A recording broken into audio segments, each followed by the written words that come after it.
Jay and Dunk on The Rock. A bloke has come unstuck with a real estate agent. He's made a random purchase. It's one of those purchases of a type of a house, I guess you could say, where you're driving past and you go, I wonder who would buy that. Well, his name's Peter and he's bought two of them. You called him Pete the Messiah.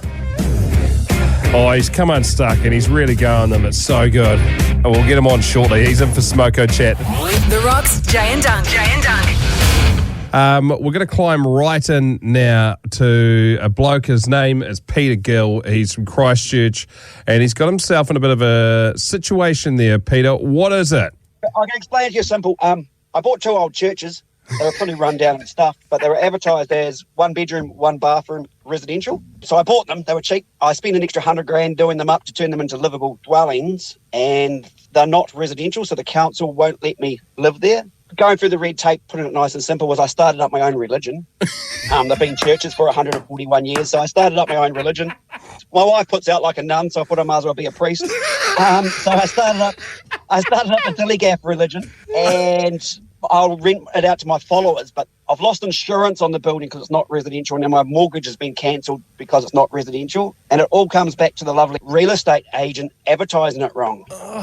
When I made the complaint about the real estate agent, he got up and edited the ad multiple times in the morning to say, no, it's your fault, you bought it. And I'm like, well, if you go to the supermarket and buy gluten-free bread, it's gluten-free. You don't have to phone up the bread manufacturer. So when you buy a property that's advertised as residential, you'd assume that it's residential. I also got an independent report done, and that came back as single dwelling as well, but he just copied the real estate agent's ad due to the fact that a real estate ad has to be correct. Oh, my gosh. I mean, I like it how you absolutely made a silk purse out of a pig's ear. It's the only option. When someone does something bad to you, you got to try to make the best out of a bad situation, and the best is give them the option to fix it. I run companies and businesses too, and if I make a mistake, I've got to put my big boy pants on and fix it. But this real estate agent seems to take his big boy pants off and run away scared and edit stuff, and that's just not how we roll in New Zealand. Could we make that person the patron saint and have an effigy of them within your church so that people within your religion could worship him?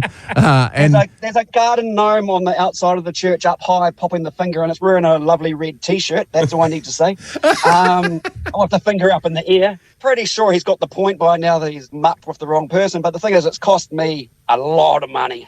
It's still costing me a lot of money. They've got lawyers that can fight it, and I'm Peasant Pete down here that don't have lawyers. So it's cheaper for me just to make rap videos and put them online and make him lose some business, and then he might wake up and think, hang on a minute, it would have been cheaper to fix it at the start.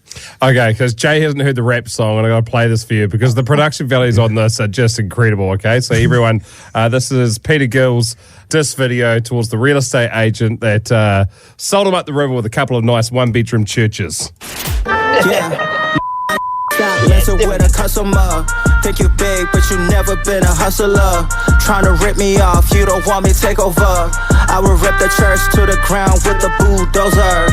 I don't like you, I never did. You should put your big pants on, but you don't have a dick. Real estate agents turn real estate perverts. Thank you very much for your up service. Yeah. Woo! Is it you rapping on it as well? Gosh, no, I'm not that talented. I just contract that out to someone else that's more smarter than me. I'm just Peasant Pete down here. I can't do anything. How hard was it to make up your own religion? Oh, you just need to have a few followers. You need to jump online and fill in a few paperwork. If you type in, even if you go into Google Maps and type in DILLIGAF Church, it's registered. I've had a wedding there already. It's not that. You can do anything online. Look, I can get a rap video made for a couple of $100. You know what I mean? The internet's an amazing thing, but when you get ripped off on it, just have a bit of fun with it, eh? I did find there's a 95-year-old tennis court that was buried in the backyard. That was buried under grass that I found, so I was going to reinstate that and give it back to the community to use free of charge. But I think baby Jesus just gave me a burnout pad, to be honest. So we might have two churches and a burnout pad. And let's see how much fun we can have with this church. Oh, Peter, mate. I want to visit. I really want to visit. Same. I really do. Keep us up to date. You sound like you're having an enormous amount of fun with it, as much as like losing sleep and losing money. Oh, yeah. That's the only way in this world. When someone kicks you in the arse, you make sure you kick back with eye contact, eh? And that's what I'm doing at the moment. And I'm pretty sure I've got steel cap boots on. He don't know how to wheel steel cap boots. Peter, mate, we wish you the best of luck and hopefully you get some resolve soon. Sweet, bud. Thank you very much. Love your work. If you want to check it out, ye faithful followers of DILLIGAF Church, text church, CHURCH, to 3520.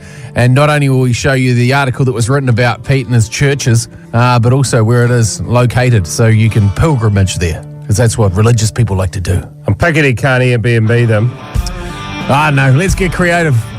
We'll have a think. Jay and Dunk.